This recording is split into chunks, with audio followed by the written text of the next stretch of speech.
Ang programang ito ay rated SPG. Striktong patnubay at gabay ng magulang ang kailangan. Maaaring may masiselang tema, lengguwahe, karahasan, sexual, horror o droga na hindi angkop sa... Get your things together, magpapaksyon tayo. Kinakabahan ako sa lolo mo. Baka magsumbong.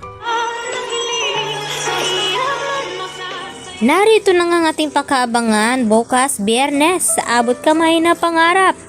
Nagulat nga ang lahat dito sa sinabi ng attorney ni Don Pepe na kung bakit pinatanggal itong si Zoe sa last of will of testament ng araw na yon bago makidnap itong si Don Pepe. At dito nga nakapagtataka sabi ni Giselle at RJ na kung biglaan daw na inalis itong si Zoe. Sigurado daw itong si RJ at Giselle na may matinding dahilan itong si Don Pepe na kung bakit hindi isinama itong si Zoe sa last will of testament ni Don Pepe. At dito naman na sinabi ni Giselle kay Moira na mapapatunayan na nga nila kapag nagising itong si Don Pepe at magsasalita na kung bakit tinanggal niya itong si Zoe sa kanyang pamana.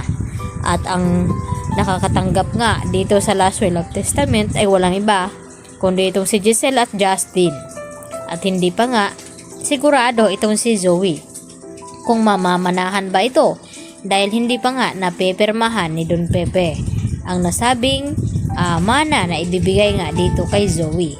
At dahil sa takot nga ni Moira, pagkatapos nga nilang malaman tungkol dito sa mga ari-arian ni Don Pepe ay agad niyang tinawagan itong si Zoe at pinapaayos ang kanilang gamit nang sa ganoon magbabakasyon daw muna sila dahil natakot na daw itong si Moira baka magising itong si Don Pepe at magsumbong na may kinalaman nga itong si Zoe at Moira sa nangyaring aksidente o kidnapping dito kay Don Pepe.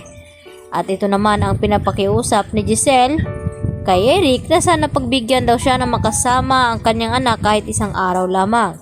At dito na sumagot itong si Eric kay Giselle na alam daw niya ang sagot sa kanyang tanong dahil nga matindi pa rin ang tampo at galit ni Justin dito sa kanyang ina na si Giselle at hindi naman niya ito mapipilit dahil nga sa ginawa ni Giselle noon na nagawa niyang ipamigay at ipaampo ng kanyang sariling anak.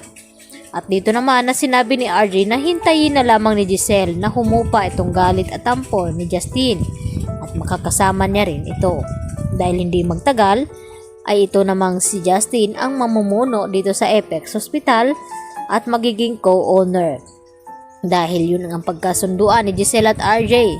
Samantala, gusto na nga bumalik ni Lynette dito sa bahay nila ni Carlos nang sa ganon ay harapin na nga ni Lynette ang kanyang trauma upang magiging matapang siya at hindi na siya matatakutin. Kaya agad naman na pinagbigyan ni Carlos itong si Lynette. At dito nga na pumasok sila sa bahay ni Carlos. At dito naman na sinubukan na tanungin ni Carlos itong si Lynette kung sakaling siya daw ang magiging ina ni Zoe ay tatanggapin niya ba daw ito. At kung sakaling siya, Carlos ang maging ama ni Zoe, okay lang ba daw kay Lynette? At hindi nga nagiging maganda ang sagot ni Lynette dahil sigurado magkakaproblema daw sila ni Carlos dahil kung bakit inilihim ng matagal ni Carlos at hindi sinabi ang totoo. Pero nakahanap naman agad ng alibay itong si Carlos na baka sakali lang naman, yun nga ang sabi niya. At dito rin na tuwang-tuwa na nag-uusap ang mga kaibigan ni Annalyn na ibinalita na nakakabalik na nga sa Apex Hospital itong si Nurse Karen at Nurse Evan at pinabalik daw sila dito ni Ma'am Giselle. At dito rin na nagbibiro itong si Doc Antonio na itong si Annalyn kailan ba daw ito babalik sa Apex. At sumagot naman itong si Doc Lendo na hindi raw pwede. Dahil ang gusto ni Doc Lendo na makakasama niya itong si Annalyn sa Easthridge Hospital. Subalit mas pipiliin ni Annalyn manatili sa Apex dahil gusto niyang personal na maalagaan itong kanyang lolo hanggang sa gumaling.